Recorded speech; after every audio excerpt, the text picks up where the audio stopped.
The shir today is dedicated to E.T., a young lady named E, whose initials are E.T., and you'll see soon why I don't want to say her whole name.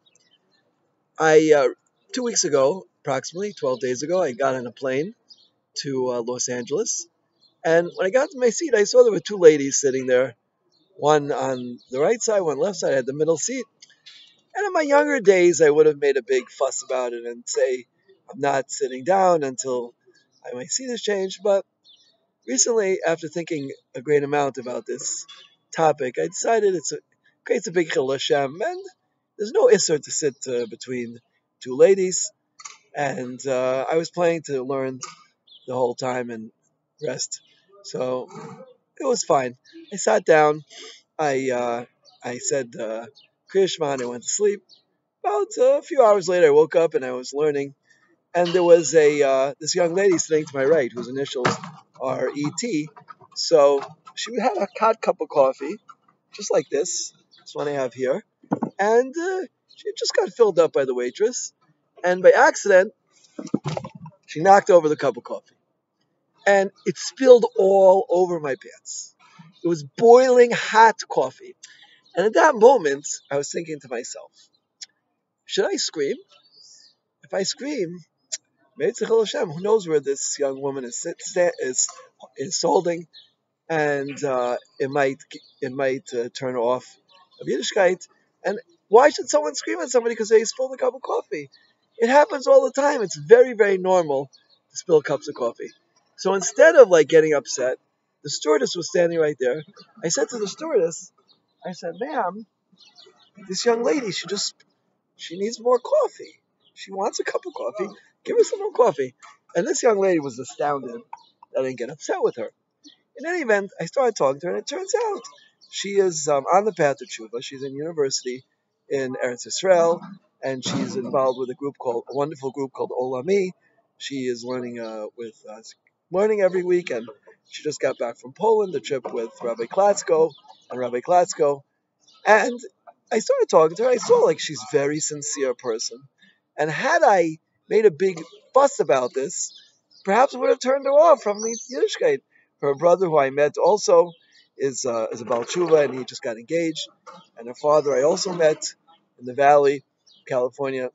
In any event, I told her that after getting run over by a car and pronounced dead, I started working on this idea about not getting upset about things which happen, like getting a boiling hot coffee spilled all over you.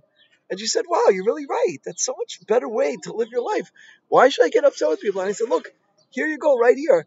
I might not have spoken to you if it hadn't been for this cup of hot coffee. And because of this experience, so I was zocheh to hear about the tshuva process of a Bas Yisrael. It was a big schos for me.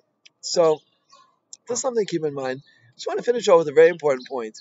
I was giving some classes before I left to America, and afterwards, it was in a seminary which I which I teach at, called Chedbus, and I asked the girls, "What does the word Emunah mean? Emunah, what does Emunah mean?" And they said it was Emunah week, so they had many, many classes on this, and they said faith, it means trust, it means all things. I said that's all accurate, but if you want to know what Emunah really means, the word Emunah comes from the word imunim.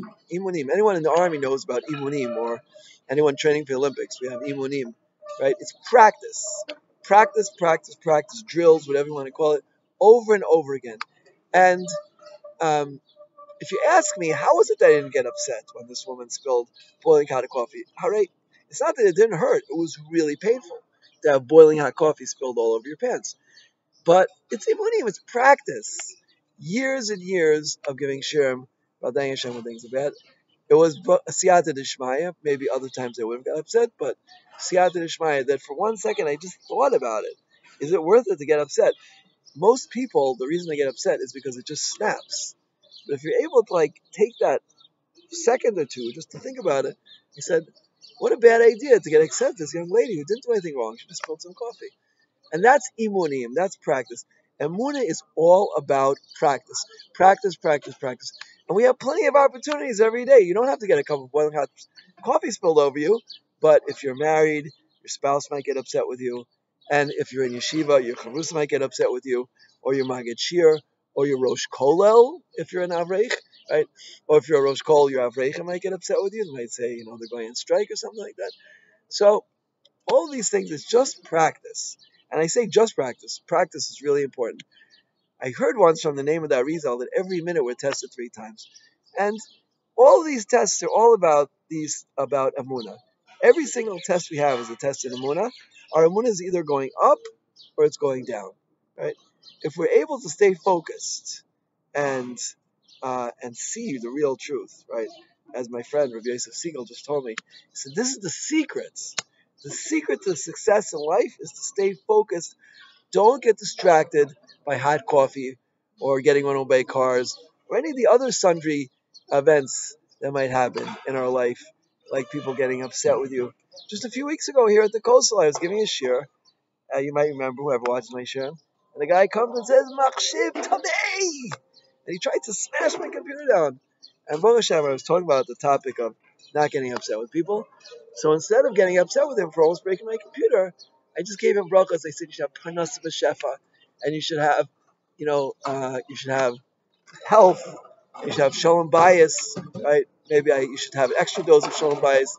In this case, whatever it might be, it's practice, practice, practice. So even though it's hard when these tests come, we have to know it's worth it. Take the time, take the effort. For sure, say Kol David Rahman Latova, because that's the magic formula. That is like here you have the coffee. That's mamtik. Just like when you put milk in coffee, it sweetens the coffee, the bitterness. So too, saying Kol David Rahman Latova, it sweetens the judgment. It makes it easier, and you have to say something. When you get coffee spilled all over you, or somebody insults you, or they try to break your computer, you generally feel you have to say something. So don't say, "Oh my gosh," or certainly don't say "Nivel Pechas" or don't say even "you're an idiot." Just say "Call Ma David Tov." Everything the Mercy One does, he does for good, and then you'll just be so happy. You'll have such a wonderful life. Everything will be great, amazing. Everyone should be successful in this very, very difficult endeavor. Amen. Kain Ta.